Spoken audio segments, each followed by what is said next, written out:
माननीय मुख्यमंत्री यशस्वी मोहन चरण माझी को टांगी को एनएसी करथिबारु मु तांको कृतज्ञता जनाऊँगी। ता सहित नगर उन्नयन मंत्री श्रीयुक्त कृष्णचंद्र महापात्र महोदय को कृतज्ञता दौची। ता सहित आमर प्रिय मान्यवर सांसद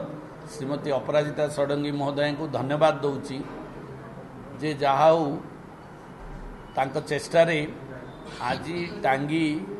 को एनएसी रो मान्यता मिली। ता सहित गोटे कथा दुख एवं परितापर विषय आमर पूर्वतन विधायक जो भली भाव में तथ्य न थाई गोटे अपप्रचार करुछंती सेथिपई मु तांको निंदा करुछि एवं आ गोटे निवेदन भी करुछि जे तथ्य रखी तथ्य देइकिरी लोक जदि कहते भल हुंता किंतु तांको पाखरे तथ्य नाही तांकर आग्रह नथिला एनएसी करिया पई ता सहित तांकर अज्ञानता ही तांको आज एभली मिथ्या अपप्रचार करिया को सुजोग देछि। मु आशा करछि एथुरु से क्षांत रहंतु कारण मु आपण मानक जरिया रे देछि सब डॉक्यूमेंट केमती सरकार आसिला परे सरकार केमती प्रथमे पर्याय आरंभ कले बेगुनिया बोलगड़ टांगी एनएसी करिया पई सरकार चिठी मागिले एवं ता परवर्ती पर्याय रे टांगी ब्लॉक रु एवं बोलगड़ बेगुनिया ब्लॉक रु किभली भाव में डॉक्यूमेंट जाइछि एवं ताकू किभली भाव में सरकार कार्यकारी करछंती से विषय रे समस्त तथ्य मु आपण मानकु देइछि। आ सेथुरु आपण जानि परिबे जे को सरकार रे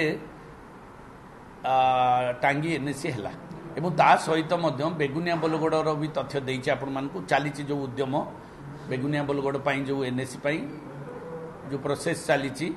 तार भी तथ्य देइछि एवं ताहा मध्य परवर्ती पर्याय रे ता कार्यकारी हबो।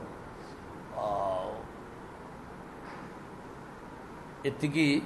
आपणको जरिया रे मु जणाइबु चाहूछि।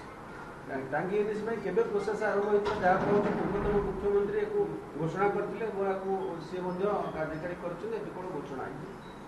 पूर्वतन मुख्यमंत्री घोषणा निर्वाचन घोषणा थिला कोनोसी कागज पत्र हेइ नथिला। इटा 2/11/2024 रे सरकार तरफ मु देइछि चिठी आपण मान पाखु आसीछि जे एनएसी रो समस्त कागज पत्र डॉक्यूमेंटेशन दबा पई 2/11 ए प्रक्रिया आरंभ हैला 2/11/2024 एवं परवर्ती पर्याय रे प्रक्रिया चालिकी वर्तमान घोषणा है अगस्ट 31 रे से भली भाव में बेगुनिया बोलगड़ भी प्रक्रिया से 2/11 सरकार मागी किंतु तांकर किछि डॉक्यूमेंटेशन अभाव जोगु से प्रोसेसिंग हो पारला नहीं किंतु एबे से सब डॉक्यूमेंटेशन कलेक्शन करा जाउछि एवं ताहा मध्य आगामी दिन आगामी पर्याय रे ता घोषणा करा जाउ।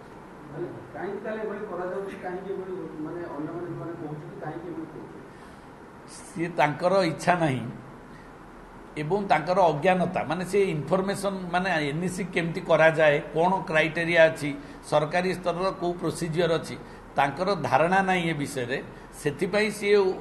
सस्ता राजनीति करिया पई कहले एबे कहले कौन ना मुख्यमंत्री करसंती पुणी एबे 5 दिन 7 दिन तले गोटे स्ट्राइक कले जदि मुख्यमंत्री करथिले पुणी स्ट्राइक कोड दरकार थिला जदि मुख्यमंत्री पूर्वतन मुख्यमंत्री घोषणा कर दैछंती तो ऑटोमेटिक नोटिफिकेशन हबो नोटिफिकेशन हेइ जाइछि आउ पुणी कोन पई स्ट्राइक एपटे गोटे पटे स्ट्राइक जेतबेले सरकार करिदेले सेतबेले कहउछंती कोन ना नवीन बाबू करथिले ये सस्ता राजनीति